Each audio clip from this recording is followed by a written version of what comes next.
Hey guys, Gassy TV here with another video for 3.10 Delirium. We're going to talk about League starters. And these videos that I'm currently uploading on my channel, or my secondary channel, are a bit scuffed and a bit fucked over because my main channel is hacked. There's a link in the description below to a video describing everything that's been going on and what's happening on that channel. So if you want to check that out, feel free to. And I'm just going to dive into talking about a bunch of League starter builds that I have a few opinions on.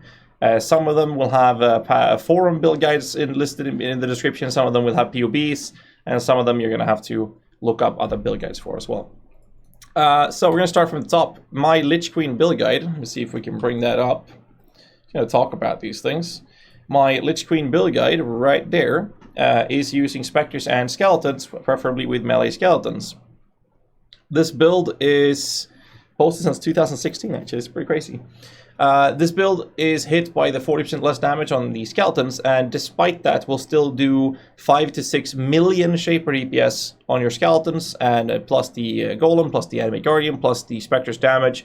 And the Spectres were hit with a small nerf, not going to be mattering that much because they were used for clearing with the Solar Guards. We could also use things like Baronite Thaumaturge, but we still need to see how the new Spectres will play out in 3.10. This build will without a doubt work for every content in the game with a very low budget, and now that a lot of people are banning the ship thinking that Summoners are shit, which is not the case whatsoever. Summoners is actually most likely going to be one of the meta builds again, which is really sad to see, but you know, as someone who really enjoys some of the builds, that's going to be fun for me. But Lich Queen will absolutely be one of the stronger builds that you can see for the sake of low budget approach. This is something I can absolutely wholeheartedly recommend. I can't show you the gameplay because my video is fucked over. I can show you how that looks. Video is unavailable because my YouTube channel is hacked still. Anyways, we're going to move on. Next build will be a Tri-Herald Vortex or a Poison Vortex. I think I have a video on the Poison version, and I have an old video of Tri-Herald as well, which are not available. Fun, right? Either way, I think the Blade Vortex with the Cluster Jewels will be really, really good. I believe that Blade Vortex without the Cluster Jewels are still able to reach 1 million or 2 million Shaper DPS without any heavy investment to them, and they can be very, very good.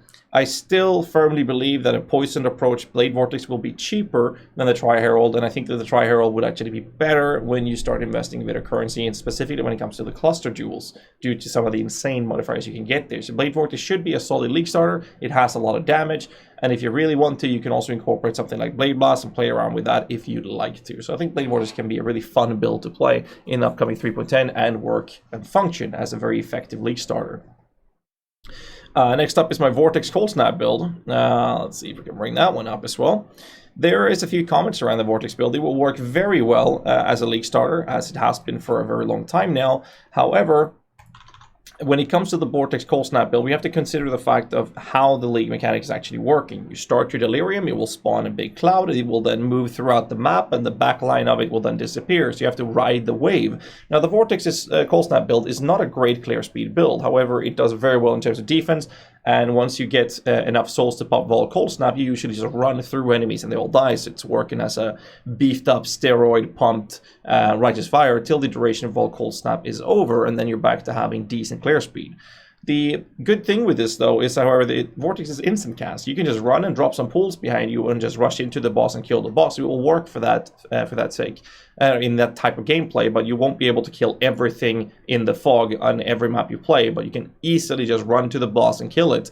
So we don't know if the value of the League mechanic is better to just rush the boss and kill, make sure you get the boss kill, or if it's better to clear the packs before the boss and hope you can kill the boss as well, obviously. But if you choose between the packs and the boss, we don't know the value reward system, so it's going to be a bit hard to determine how good it's going to be in that sense. But it will work very well as a League starter either way. And then we have the Hero of Purity. Now, I have a PoB for this. Again, the video is unavailable due to my YouTube channel. Hero of Purity is basically a build that is utilizing 6-link Herald of Purity as your main source of damage, which is procced by having a Writhing Jar Flask where you put out worms on the ground, which you kill. That's how you start the map up, and then you resummon your Sentinels by simply hitting a rare or unique enemy. So bosses, you just start cycloning around them to summon your minions to make sure that they do a lot of damage. With almost no budget or currency invested, you can reach about 10 to 12 million Shaper DPS. and it's very, very effective. It's a fun build to play. It shits on endgame bosses like Uber Elder, Awakener level 8, so on Cirrus, it's perfectly fine for that type of approach as well, though not very effective for solo self-fan, which both the Blade Vortex, Lich Queen, and Vortex build can actually handle. And I'm not going to talk too much about the champion Impale Cyclone. It's untouched, still going to be one of the meta builds, if not the most played meta build in the upcoming league because of it not being touched. So that's pretty sad. I actually wanted to see some of these shits getting nerfed, but no, it was not nerfed. Instead, we're going to see a lot of people playing Cyclone again.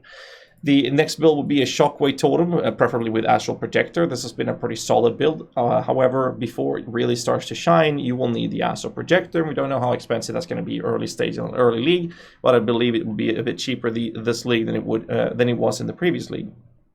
Scourge Arrow, same thing here. It's going to be very effective, similar to ED Contagion and or Bane and Soulrend. I have a full-blown build guide. That's one of the most popular, well, the most popular ED build on the Path of Exile forums, which is linked in the description below as well, which contains both ED Contagion, Bane, and Soulrend approaches.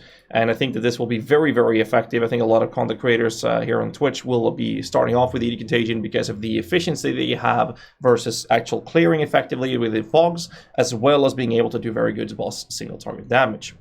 Holy Relic was hit with a very small nerf.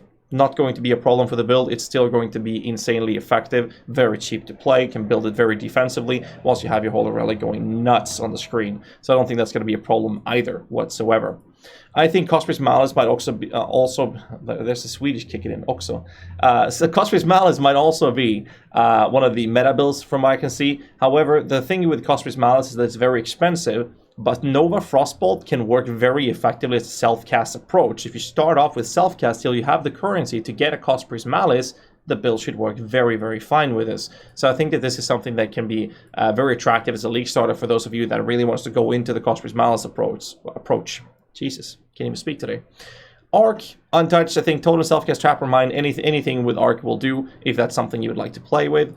Animate Weapon, I will link a video that I uploaded earlier today about Animate Weapon with proper calculation. Animate Weapon is, on a theoretical level, going to be absolutely disgustingly insane. And there's a video in the description below. I'm not going to talk too much about it in this video. Look at the video below in the description. I think Animate Weapon might be one of the strongest shit you'll ever see. And it's going to be crazy. Zombie skeleton strength stacking should be more than fine. Skeletons were hit by a pretty big nerf. It's going to be noticeable, but will still work. Strength stacking was slightly nerfed, but not enough in my opinion. Feeding Frenzy was only a 10% damage reduction from the buff.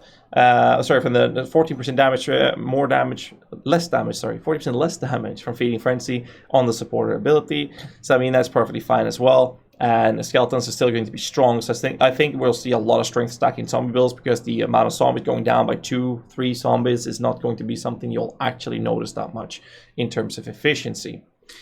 Miner builds they were touched. The miner builds went to GGG, and GGG were like, we're going to touch you here. Then some social worker came around with a doll, and they were like showing off the miner build, and they were like, yo, Mr. Midas, could you show us where GGG touched you on this doll? That's about what they did. Not much. They just briefly graced the top of their skull. So I think that pretty much any mine builds would work. Bolt Lightning, Pyroclast Miner, Toxic Rain Miner, Purifying Flame Miner, even Wave of Conviction Miner, I've seen that happen, will work very, very, very fine. Some builds that I feel that we still need to see some information is Kinetic Bolt, for example, before I can call that out as a league starter or a solid build, because we still need to see how much damage you'll need to get from jewels to be able to have Kinetic Bolt or even Power Siphon to be used in an effective manner.